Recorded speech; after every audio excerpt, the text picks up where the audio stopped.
Now, it is my pleasure to turn the stage over to EEI Chair Pedro Pizarro, who will moderate this year's panel, this year's View from the Top. And we're going to hear from our CEOs, featuring EEI Vice Chair, President, and CEO of Portland General Electric, Maria Pope. EEI Vice Chair, President, and CEO of Exelon Corporation, Butler. And Chairman and CEO of Evergy, David Campbell. Please help me welcome the CEO panel.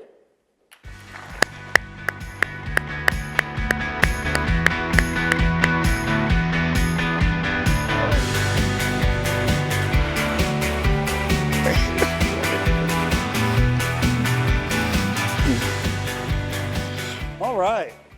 Well, it's been a great morning so far. And hey, Calvin, let me just start by thanking you again for that great conversation with the Chair Phillips. My pleasure. You know, really, frankly, it's so moving. I thanked him backstage for sharing his heart, and the story of his son was amazing. And my congrats again also to Kim Green and to all of the safety award winners. So I think my job here is to keep the energy going. And with this next discussion, which I think it's always one of the favorites for the crowd, it's a conversation among some of our industry's critical and foremost leaders. All of our companies in the room, we should be really proud of what we're doing, right? We are leading the way to a resilient, clean energy future. And as we do that, we find some familiar and some new challenges and opportunities out there ahead of us. We heard a lot about this in the conversation just yesterday with Jensen Huang, and things like new data centers and generative AI, along with other things that we didn't talk about, the reshoring of manufacturing, electrification. All of this is driving a dramatic increase in demand for electricity that I think the last time that we saw this, we didn't see it. It was people in our jobs a few decades back, right? At the same time, the world is changing. And so we're seeing the impacts of climate, severe weather, year-round wildfire threats. That all drives a newfound recognition of the importance to our customers in having a grid that's resilient and that's safe. We also have a lot of folks who want to do bad things to our nation through our grid. Yeah. And so cybersecurity and physical security are real challenges. It's not just about individual actors. It could be about nation states at some point. And all of that calls for significant investment, but guess what? We have customers who are worried about affordability. But they're also worried about reliability, right? And you see they want both. So no small task for all of us as leaders, and importantly for our teams, as we continue to make progress towards a clean energy world and address climate goals, and also meet and exceed our customer expectations. So I think we all need help. Help is here. Got the panel is going to answer all the questions. So I'm so happy to be joined by Maria Pope and Butler and David Campbell. We have about, 37 minutes and a lot of questions. I'm going to get started right away here. So, okay, Maria, I'm going to start with you. And I know we're all looking forward to your chat tomorrow with HP CEO Antonio Neri. I know you are seeing data centers and Gen AI driving huge demand in Oregon. And when we were the rating agencies, you quoted like an eye-popping 8% load growth number. So how are you then working with policymakers to make sure that PGE can actually meet the growing demand in a way that's reliable and affordable? Great. Well, thank you, and good morning, everyone. What's really interesting for us is this isn't new. Pedro talked about 8% growth. We have seen data centers and semiconductors growing over the last 5 years at an 8% compounded growth rate. And we've been working closely with them. In particular, about 15% of semiconductors are manufactured in our service area. And we also have quite a few data centers. If you think of the terminus of the cables crossing the Atlantic in Virginia, think of those coming through the Pacific are terminating in Oregon. We also are working with policymakers, starting at the federal level with Senator Wyden, our senior senator from Oregon, who chairs the Senate Finance Committee, Intel, and many others on the CHIPS and Science Act. And then we turned around, and in Oregon, we worked on just under $600 million of investment to support semiconductor with direct subsidies, with R&D tax credits, as well as with dollars for workforce development, as well as our universities. And Intel is investing of its $100 million investments, $36 billion, billion dollars, $36 billion of that will be in our service area. So we look at this as not only a way to have leadership in terms of cutting-edge technology for generations to come, but to make sure that everyone is included when it comes to workforce and the advancement of our communities. Data centers in particular bring important tax base to many parts of our rural counties and parts of the state, many of whom have not seen economic development in decades. So it's very important that we bring everyone through as we talk about these projects, and we are closely collaborating at the state, local, and federal levels. One of the things that we have also benefited from is tribal relationships, and we've just got $250 million of a DOE grant to be able to extend our transmission line through to Confederated Tribes of Warm Springs. There's a tremendous amount of workforce development, and we have some of Travis Erie and some of our union leaders are here today, and they're working collaboratively with the tribes, with ourselves, and with those on the front lines to ensure that we can get all of this done. So it's a very exciting time in Oregon, it's a very exciting time in this country, and we're just a representation of what many others are seeing across the utility industry. So just a little bit busy. A little bit Okay, busy. that's good. Well, David, I think you're pretty busy too, and when you think about this rise in demand, clearly we need infrastructure, but we don't just need infrastructure, we need it where it's needed and when it's needed. You bring an interesting background, right, to your role at Evergy because, back before that, you held executive roles at transmission companies. And so you know a little bit about, building infrastructure and, helping use that to drive reliability while managing cost pressures. What kind of lessons from that experience that you're now bringing to your new hat at Evergy, or not so new, but newer? The transmission question. Well, I'm going to pivot because that's such a hard question and make a comment about socks. If you're going to be asked to serve on a panel at EEI, this is a public service announcement, you got to think about your socks. Maria gets a pass. Pedro has nice socks. Calvin's socks are outstanding. Really? That's what we're going to do right now. I am not going to get invited again to an EEI panel. Now, in transmission, on a more serious note, transmission is going to be a critical part of the equation for us as we transition our power systems. And it's an element of making sure that the system's affordable, because if we don't get transmission in the right places, we're going to have congestion and we're going to have situations where we're not able to meet demand as cost effectively or as reliably as we need to. There are three things I say about transmission. First is that time is different with transmission. Everything takes longer. Any long distance transmission line, any trunk line, major 345 line, a big DC tie, it's going to take 10 years or more. And it's going to be or more if you don't already have your plans in place. So you just have to think about time differently with transmission. So if we're thinking about something we need to solve in 5 years or 3 years, a major transmission system change realistically is very likely not part of the problem.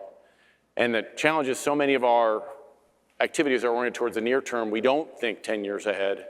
We have to start doing that work now, because as we retire plants, as we add a lot of renewables, the grid that was designed for the big central stations and where they're located is not going to be the grid that's needed to serve the new set of generation resources and distributed energy resources. So first point is around time. The second point is around transmission is not the same as resource adequacy. Sometimes those issues get conflated. Transmission is a complement, so you'll want to have the right transmission in place to make sure that the resources that you add on are serving the grid as they're needed. And it's going to be a very important complement, but transmission in and of itself is not going to address a number of the resource adequacy challenges and opportunities we have with so much demand growth that we see in particular. So we need to be careful to make sure that, say, if we've made big plans around transmission, we also have to complement that with, in many cases, generation, and not just transmission. And the third point I'd make on transmission is I'd encourage us always to think about transmission as partners and as neighbors and not as developers. Transmission is not popular. Nobody likes having a transmission line in their backyard, their front yard, or even in their sight line. So we have to think about transmission as neighbors and partners and think about how we're making the case for the folks who have those transmission lines nearby that this is helping them, this is helping our region, this is helping keep prices affordable, helping keep the system reliable over the long term, and we're there with them. We're not developers who are getting something done and then moving on. Appreciate it, and it is a challenge. You said that a lot of folks may not want it, but the society needs it, and so how do we bridge that gap? Let me shift a little bit here and talk about, let's talk about the weather. But weather, wildfires, and Maria, you and I have certainly experienced a lot of the wildfire focus in the West, but it's not just that. I mean, you can't make this stuff up. I think it was last year, SCE was planning one of our resiliency exercises around a hurricane event, which doesn't happen very often on the West Coast, but we thought we need to be prepared for anything. We had to cancel it because actually we had a real hurricane coming through on the same day. So it was a live drill. Calvin, you cover, Exelon covers multiple states, 6 states, 10.5 million customers through there. So I think it's fair to say you got it all right? You've had hurricanes, derechos, tornadoes, ice storms, extreme cold, extreme heat. I was going to joke no grasshoppers or locusts, but my wife and I were in Chicago a couple of weeks ago. The cicadas are out. So you got it all. Yeah. Okay. What kind of investments are you having to think about across your companies to keep the grid resilient with all these threats? Yeah, you're absolutely right. But think about our last conversation where the chairman said the #1 focus is reliability and resiliency of the system. So all the things that we're doing, it comes down to that. And the men and women in this room for the investor-owned utilities invested, I want to say $168 billion approximately in 2023 to make this grid more reliable, more resilient, cleaner, flexible, more dynamic. All of those things play out. And then our partnership with labor. The men and women who are in labor and our suppliers all are driving that reliability and resiliency of that grid, in addition to the impacts, the real impacts of climate change are having on how our systems interact. So when you take that to Exelon, we just shared we're investing $35 billion over the next 4 years in enhancing our grid. That's $3 billion over the last forecast we had for the LRP. And it's all about meeting those customer demands. And what's interesting about this dynamic, Pedro, is that we all measure ourselves very similar, Katie, Safety, Sadie, and the like. But our customers are expecting something different of us tomorrow than they do today. As more people work from home, educate their children, charge their cars, it's no longer okay to say, well, you were only impacted a few times, because those few times are very meaningful now. So we are starting to ask the question, what does this grid in the future, what needs does it have to meet tomorrow that it's not meeting today? And that is engaging our leadership team in asking that probative question, because it is a 10-year runway, right? As I think you heard in your interview yesterday with Jensen, he said, what's that 10-year problem? And that's how we need to think about the grid to meet the needs of tomorrow that we don't even foresee today. Great points. And think about SCE's current general rate case application, the theme, it's reliable, resilient, and ready for all the electrification and all the needs coming. Maria, while we're on this topic, I want to thank you because of all the leadership that you've provided on the wildfire topic, co-chairing the task force with Steve Powell. The setup for the question is wildfire. So wildfire what clearly is a topic that has every utility's attention, but it's a societal-wide problem. It is not just a utility problem. And through the ESCC, and thank you so much for your chair role there and really for driving reliability across our entire system in addition to wildfire. We're seeing better communications with the federal government. We're working with Chief Moore, the U.S. Forest Service, with the BLM on terms of vegetation management, rights of way, and really talking with the federal government at the highest levels. Through EEI, we're working in 4 key areas. The first one is wildfire plans and common set of practices. The next is really partnership, ensuring that everyone across our different states and our communities understands their role in the risk of wildfire. The third is to make sure that we have a common set of tools that we can create backstop plans, whether they're at the state level, as you have in California, recently passed in Utah, and many other states like our own in Oregon are working on. And then finally, financial tools. And this morning we heard from the CEOs of Aegis and EIM, Bill Hillman, as well as Tommy Bolton, around what the insurance industry is doing and working collaboratively with all of industry. So this clearly is a topic that is impacting all of us.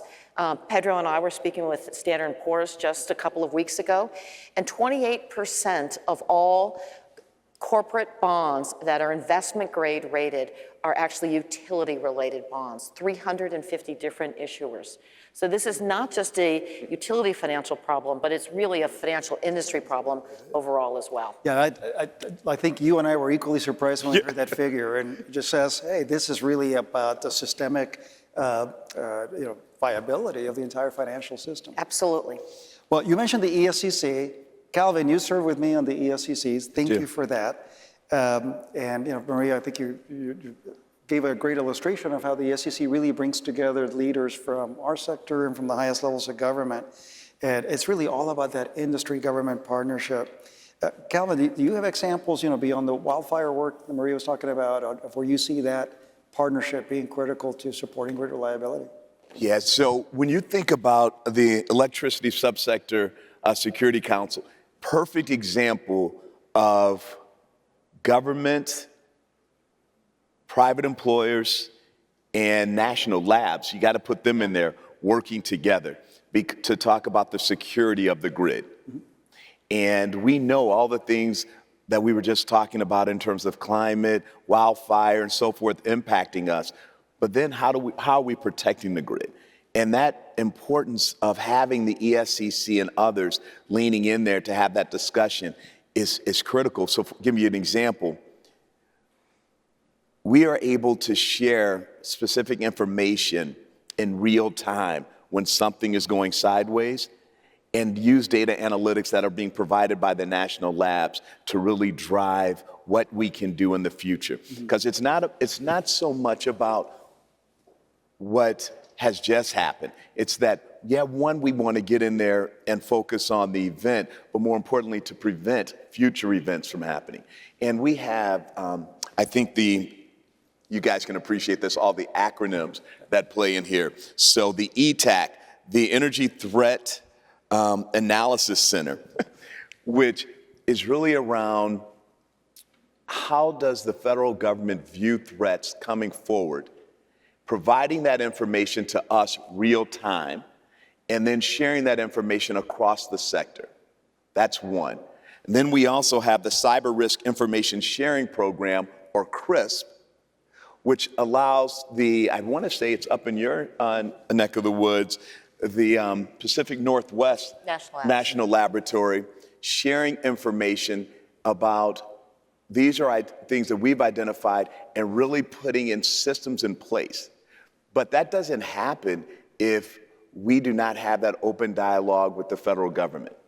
And under your leadership and others, we've been able to continue to build on that. And what happens as a result of that is we get very secure briefings as to potential threats coming along, but the security of our system is important. Now, take a look at the recent war with Russia and Ukraine. What we found is that one of the first levels of attack was against the grid. Because when you attack the grid, whether it's physically or cyber attack, you create chaos. And what are we doing and what can we do to minimize that? And more importantly, if it's attacked, get it back up sooner rather than later. So that's the effort around the ESCC, and that's what we're trying to do. That's terrific, and that's a great example you used of Russia, Ukraine. One other benefit we saw there in terms of the industry was that we saw an unprecedented level of declassification by the US government that led to what was called the Shields Up exercise, so that not just the larger utilities, but basically all 3,000 power companies across the country could have an equal level of readiness. That would not have happened but for the level of partnership and trust that we built over the years through the ESCC. Let me shift over to the clean energy transition, because we really have a vision as an industry We're going as clean as we can, as fast as we can, but we got to stay reliable and affordable, right? And I know we share this vision with a lot of other key stakeholders. There's the investments we're making, but then there's also the public policies that are needed for the transition. And there's things that we need, things that we have, things that are bumps in the road. I want to do a quick one here with, like just right down the line, Maria, Calvin, David, your perspectives on that policy work. The policy work that we have has been extraordinary, starting at the highest levels of our federal government, all the way through many of our state governments, and all the way to local communities as well, who are seeing energy development for the first time in their regions. What we now are facing with tremendous load growth that we've been talking about is the pace of change that we're not used to. And if you think we're not used to it as utility and corporate leaders, try all of our regulators and the policymakers. And so this pace of change is going to test us as we think about moving forward. But I think as the chair said, keeping the main thing as we make this transition to clean energy. And I promise, being on the West Coast, we're leaders in clean energy, and it runs through most of our elected officials and community leaders. But reliability and affordability has been important for over 100 years and is absolutely paramount today. I agree, and I would just say, when you think about the Inflation Reduction Act, we support it, but understand we support it, but we don't benefit from it. Meaning Exelon, we don't own generation, so the tax credits are flowing back into the communities and with generators in terms of building renewable energy and the like. But why do we support it then? We support it because it helps our customers in that affordable transition. So if you can put those dollars to work and expedite this clean energy transition, and our customers can have less impact on their bills by leveraging those federal dollars, that is the why. And I think our voice, collective voice, matters in that debate, because as these changes happen in Congress, alignment of policy and practice is going to be key, and we need to continue to be out at the forefront showing that level of support. So to add, I'd mentioned permitting reform. So we're infrastructure companies. We're in the business of building infrastructure. It's what we do. But it's probably fair to say we're all as busy building infrastructure as we've been in decades. And that's across all parts of our system as part of the energy transition, and now also to serve the incremental demand that we're seeing. So from generation facilities to transmission lines to substation upgrades to serve large new customers, permitting, siting matters, and permitting reform is critical. So if an efficient process that's fair, enables key stakeholders to participate, but that doesn't allow the process to just be a blocker overall, but a process that is fair, that enables reaching a decision and moving forward is critical. So permitting reform and efficient approach to permitting, and are doing our part in that, making sure we're working with local stakeholders, that's going to be a key part of the process. Well, thank you, David, for mentioning siting and permitting reform, because if one of you hadn't, I was going to go off on a speech about that too. It's so important. Let me stick to the clean energy transition. And Calvin, you mentioned affordability. Yeah. So we just heard about how policies can help, like the IRA through the tax credits. I would add that as we think about the long term, the analysis we've done at Edison for California, which I think is consistent with national analysis, shows that in the long run, this transition actually enhances customer affordability, right? Particularly as you see more electrification take hold, we believe that our average customer will be spending 40% less on their average energy bill, their total energy bill across gas, gasoline, and electricity than they do today by 2045 when we're at net zero. But we got to get there first. Got to get there. So there's policies, but then there's the actual, turning of wrenches and hard work that we're each doing in our companies to keep the transition affordable and equitable for our customers. What are some of the things you're doing internally, Calvin? And then I'll turn to David and Maria as well. So it is a focus. When you talk about us serving 6 states, and we have the pleasure of serving some of the most diverse communities in the United States. But we also have some of the richest areas, but some of the most under-resourced areas as well. So we know for every dollar of capital we put in, we're impacting that customer bill. For some, that means quite a bit. Mm-hmm. So we talk about at Exelon every day, putting equity into this energy transformation. And why is that important? Because you can't halfway do a transformation. So when I say you can't halfway do it, that means all communities have to be brought along in that journey, or you won't really get there. You will have change, but it won't be a holistic transformation. So what we have focused on is really looking at those projects that have multiple benefits, not just in terms of reliability, but is it reliable and also being able to connect distributed energy resources? That's that transmission build out. Is it also clean, but what does it do to mitigate health impacts within the communities that we serve? We also last year assisted our customers to have access to almost $500 million in energy assistance. Now that's a big deal. That's a big deal when people have access to help them pay their bills. And we always think about energy assistance as that low-income customer, but you know who also needs energy assistance? Those customers just above that poverty line. Because what we saw, especially during the pandemic, they were adversely impacted more than anyone else. One of the things we did in Maryland as an example is we passed legislation with the help of the governor for categorical eligibility. So what does that mean? If you were able to have access to food stamps, you automatically got energy assistance because the process was too arduous and long to go out and fill those applications and get it done. So that categorical eligibility, we're looking to do it across all of our jurisdictions because it has an impact of people getting the need. What we saw is that so many of the dollars were available, but people weren't tapping into it. So what we like to say is that we're partnering with them through this transition instead of doing it to them, but that's very important for us. David. So those are great comments, Calvin. And we have a similar view in terms of program design. A lot of our efficiency or other programs historically, our most sophisticated customers were the ones who were best positioned to take advantage of them. So we're trying to think about how do we make sure that the program design is as broad as possible in its conception, and in that you have to have targeted approaches for those who have less access to the information, less sophistication in how they approach it. So you're meeting them where they are, so you're bringing the programs to them. And to your last comment, we've seen that less than 20% of our customers who are eligible for assistance programs are actually taking advantage of them. So we view that for us as, okay, that's a communication challenge that we need to overcome. A lot of those are our third-party programs, but some of those are our programs. So we need to have more outreach. We've actually established physical locations called Connect Centers.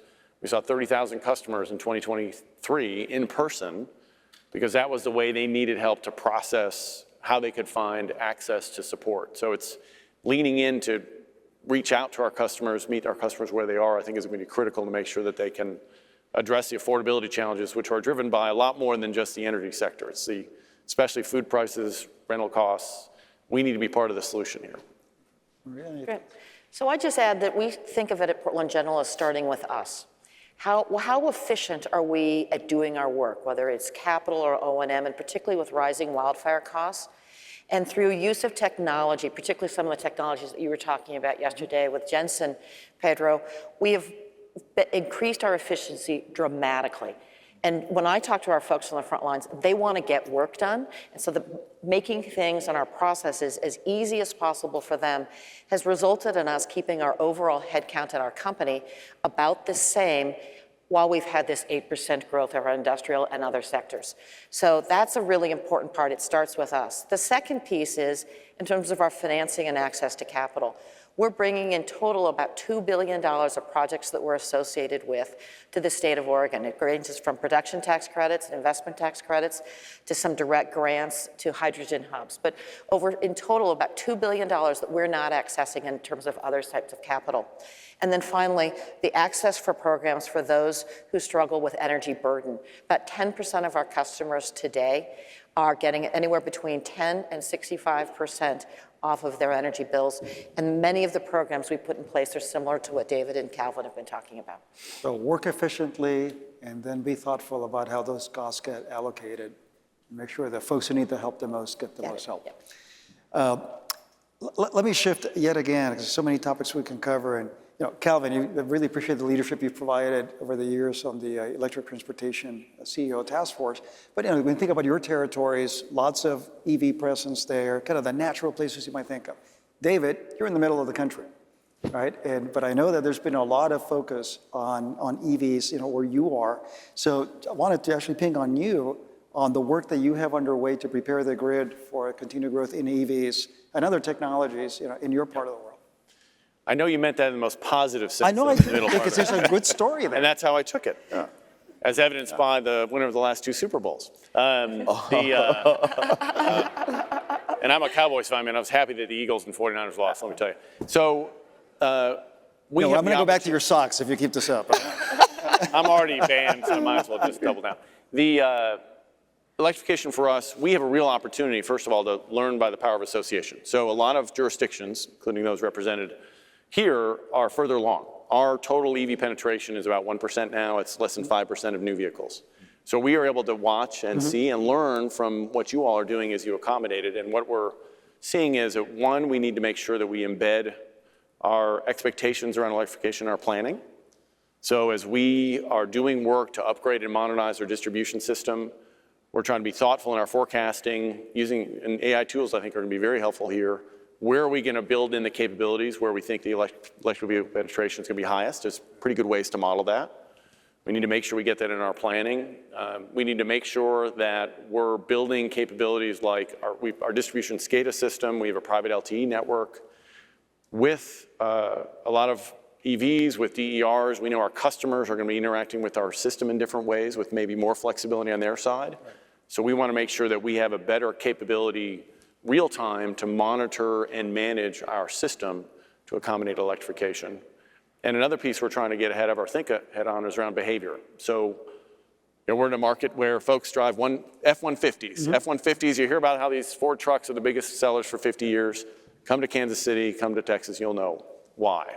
But we have to then have a system for, okay, as folks buy more and more EVs, we need to make sure that with time of use rates, with knowledge and awareness, with the programming capabilities of those vehicles, they can become part of the solution as opposed to without behavioral awareness, they could be part of an issue if everybody's coming home at 5 o'clock at night and plugging in their car. So thinking about how we plan for it, the capabilities of our system, and the customer interface, rates, and behavior is how we're starting to think about electrification. I really appreciate the future planning, because also you need to think about how the technologies themselves are evolving. And I read a clip this morning about some of the new solid-state battery technologies that promise a lot more range, a lot faster charging. So, this is just like Jensen's talk yesterday, and that part of technology, I think we're going to continue to see real advances. So it's terrific that you're planning ahead to help that customer base.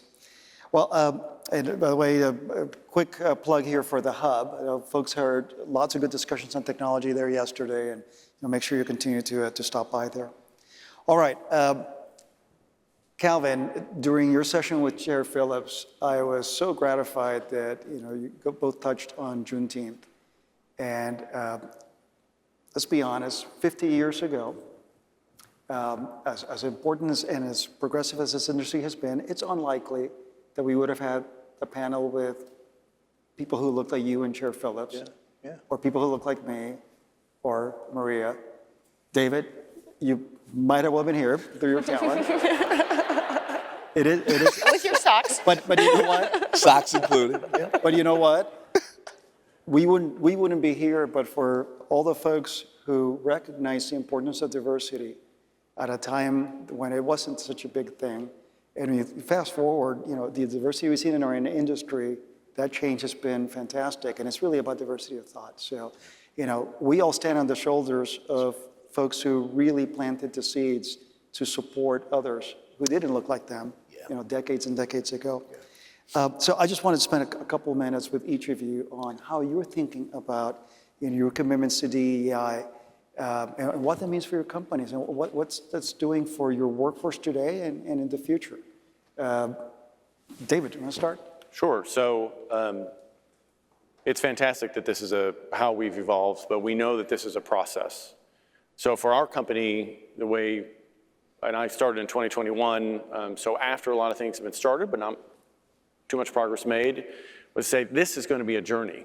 Mm-hmm. This is not something that can be a fad or can be something that's just a program where we put a project team on it and we resolve it in a year. This is going to have to be a systematic approach to how we embed in our business processes a commitment to DE&I, and we have to define what that means, from the supplier diversity front to the talent sourcing to the talent development, promotion, training, retention. So what we've tried to do systematically, and the supplier diversity is the easiest one to measure in many ways, and to set up supplier programs, and you check on minority women and women-owned businesses and veteran-owned businesses.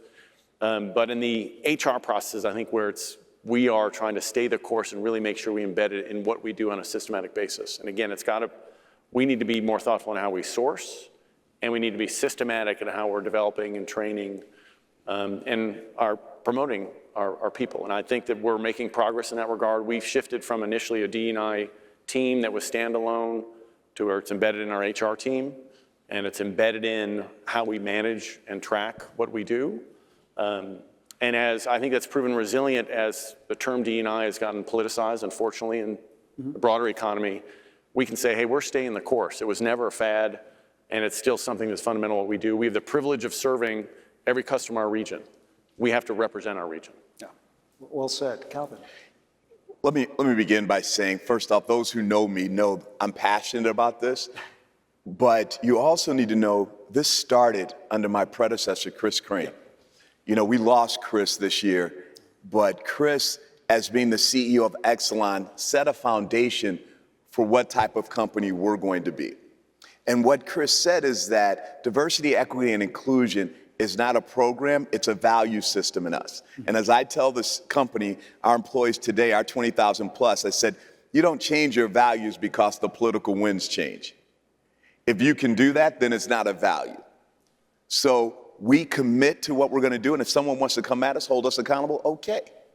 Because we're going to stand, our employees expect it, our customers should expect it, and this is how we're going to do it. And we've done it in a few ways. One, I would say, we have a responsibility in our communities in terms of our workforce development issues. So we invest, you follow your money. So we put $18 million over our 90 plus workforce development programs to hire men and women from the communities that we serve. And as a result of that, we've hired since, the inception of our programs over 1,800 people out of those communities in family-sustaining careers. Either they work for us or they work for one of our contractors of choice. Then we took that and said, let's lead by example in terms of our business diverse spend, our diverse business spend. Over 40% of Exelon's total supply spend is spent with MWBEs. That's $3.2 billion. Thank you. And what we've said is that we know those diverse businesses are hiring within the communities. So again, impacting lives and changing trajectories of those communities. And I would say the last piece is that as leaders in the company, we're evaluating them, me. The board is holding me accountable for how we show up and how we lead in terms of our diversity, equity, and inclusion efforts. I have as an objective, a goal. What am I doing? Because as we all know, we have measures for everything. And you will never improve it if you don't measure it. So we measure everything. And there's an accountability that we present to our board of directors on a quarterly basis. We talk about it as an executive committee on a monthly basis on how we're doing. It's not about hiring black, white, women, male, female. It's about, are we building diverse teams to drive this business forward? Because what we do know is diverse teams create better results. And Exelon's results are a reflection of that. That's what's up. Maria. So I would echo what my colleagues have said. Our focus on diversity, equity, inclusion is really based in our guiding behaviors, which were launched 25, 30 years ago at our company, and we really thought of ourselves as leaders in this area. However, the pandemic and the social reckoning that took place across our country and the globe, but in particular in our own service area and in Portland, Oregon, prompted us to really reflect. And we spent a lot of time listening. We came out of 5 key areas, and we measure them. It's recruitment and retention, it's leadership advancement, it's company-wide training and awareness, it's supplier diversity and working with our partners, and it's community leadership. And my coworkers were particularly focused on the community leadership piece.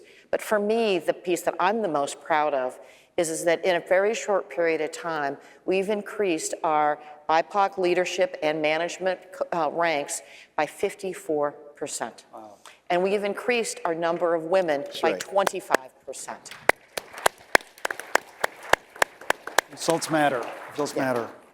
Well, we are almost out of time, but we need to ask the traditional question here, and although Stephanie Voida will probably yell at me afterwards, I'm going to reframe that question. It's normally asked as, what keeps you up at night? But I'm going to put a better spin on it. What gets you up in the morning?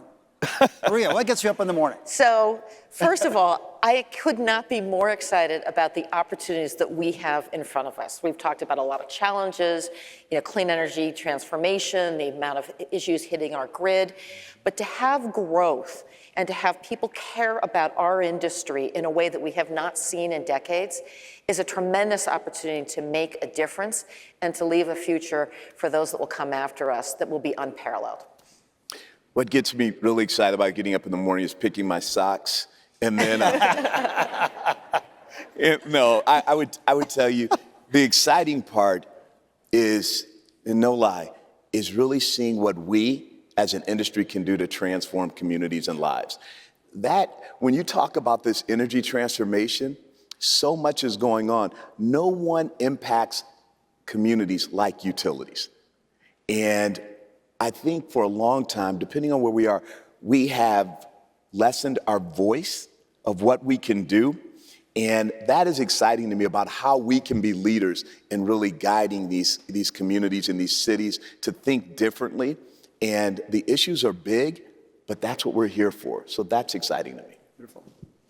So 10 years ago, 20 years ago, when we would go to parties, my wife would say, please don't talk about your work. No one wants to hear about energy and the utility business. We won't get invited again. What gets me excited now is we are at a time of historic opportunity. Yeah. Everyone wants to talk about the opportunities in our space. It's ours to seize that opportunity or to fumble it, but it's great to be playing offense and leading and being part of this transition that's taking place now. So we're cool now.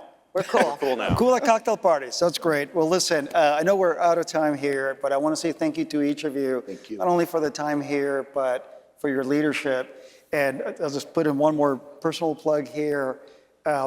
This industry, I've been part of this for a while now. It's not just about the work we do together, it's the friendships you develop. I mean, David, you and I first got to meet each other back during the EME restructuring days a million years ago. Calvin, you and I bonded over the TE task force and all that great work there. And Maria, I mean, I think you knew me when I still had some gray hair, some black hair left out in the West. So I really appreciate your friendship. I appreciate the leadership you provide. And as I step down from the chair role and pass things on to Maria and this team, I'm just so pleased that these are the folks who are going to lead EEI and continue driving power by association. So please help me thank our wonderful panel. Thank you.